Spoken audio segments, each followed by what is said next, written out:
This is the latest employment law video brought to you by tribunalclaimshub.com, and today we're going to discuss how you introduce a covert recording into an employment tribunal.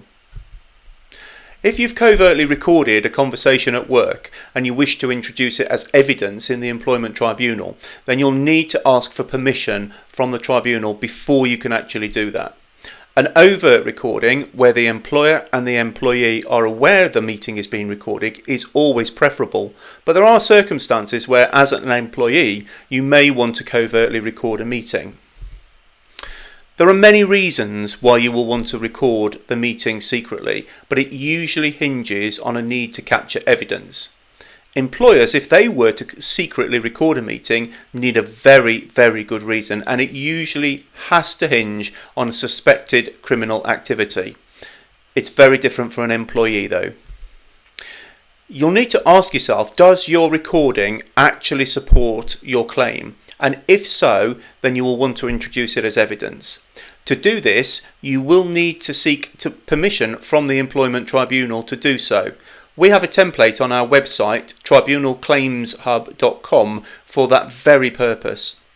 Tribunals almost always allow you to introduce covert recording if it is properly applied for and it is applied for in advance of the substantive hearing. They'll probably tell you shouldn't do it, but they will want to hear it. To admit the covert recording into evidence, it does need to comply with certain conditions.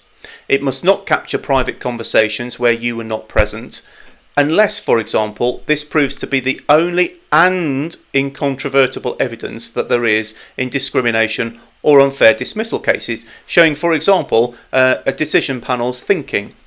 In the case of Fleming and East of England Ambulance Service Trust, the EAT decided recording a panel's discussion during breaks in a disciplinary hearing, which showed evidence without which it wasn't possible to properly assess the decision to dismiss, should be allowed. Note, however, any evidence covered by legal professional privilege is never admissible. Your employer may have an express policy prohibiting the video or audio recording of meetings or hearings. If so, then you need to weigh up any advantage to recording the meeting versus any possible sanction that your employer may take if you are caught having recorded the meeting, if you still work for them when you submit this as evidence. Your motivation for recording the meeting will be one factor the tribunal will consider, and it may include a need not to be misrepresented, a need to protect yourself from further discrimination, or a need to record the meeting so that you can take advice later on. Employers usually consider covert recording as misconduct. Some may consider it as gross misconduct. So therefore, you need to take care before you declare that you have covertly recorded a meeting if you are still employed by your employer.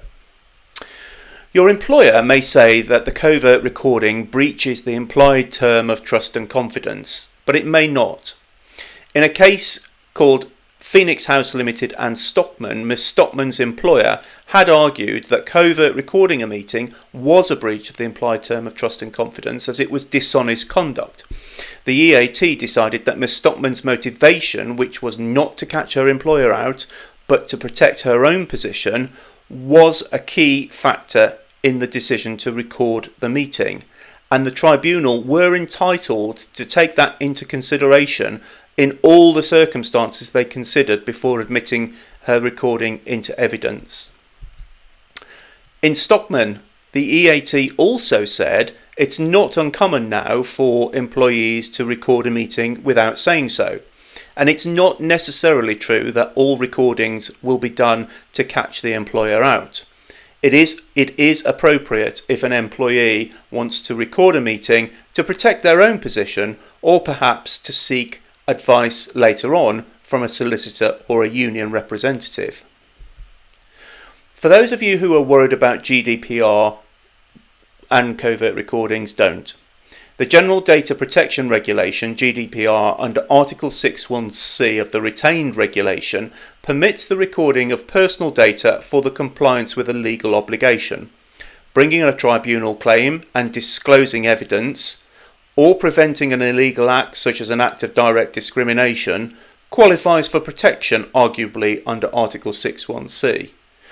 Do not, however, post the recording on social media or keep the recording safe at all times. In summary, the motivation of the employee will be a key factor the tribunal will decide when admitting a covert recording into evidence. It is not necessarily a breach of trust and confidence, as long as there is no risk to legal professional privilege. Even if you are not present when the recording is taken, it may still be admitted into evidence by the tribunal. And in all the circumstances, it's highly likely a covert recording will be admitted. Thank you for watching. More information and a template application to admit a covert recording into evidence at an employment tribunal is available on our website, tribunalclaimshub.com. Please like and subscribe to the channel. There are lots more videos to see. It really helps us. Thank you.